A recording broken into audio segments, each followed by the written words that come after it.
మోకాళ్ళ నొప్పి ఎప్పుడైతే ఎక్కువ వస్తుందో అప్పుడు ఎక్కువసేపు మోకరించండి. తప్పకుండా ప్రార్థన అయ్యే లోపల మీకు నెమ్మది దొరకకపోతే నన్ను అడగండి. మీ భయం, మీ అల్పవిశ్వాసం మిమ్మల్ని ఏం చేస్తుంది తెలుసా? కృంగ చేస్తుంది. యేసు నామములో నాకు కలిగి ఉన్న బలహీనత ఇప్పుడే విడుదల కలుగునుగాక అని ఆజ్ఞాపించండి. యేసు నామములో ఏముందో తెలుసా? పవర్ ఉంది.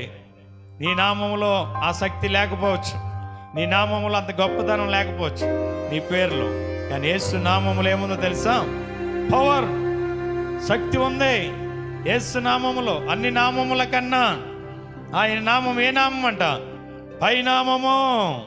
అందుకని యేసు నామములో పొమ్మంటే మనలో ఉన్న దయ్యం పోద్ది. యేసు నామములో మన రోగం పోవంటే పోతుంది. ఆజ్ఞాపించాలి. మనం ఆజ్ఞను ఏం చేయాలా? జారీ చేయాలా?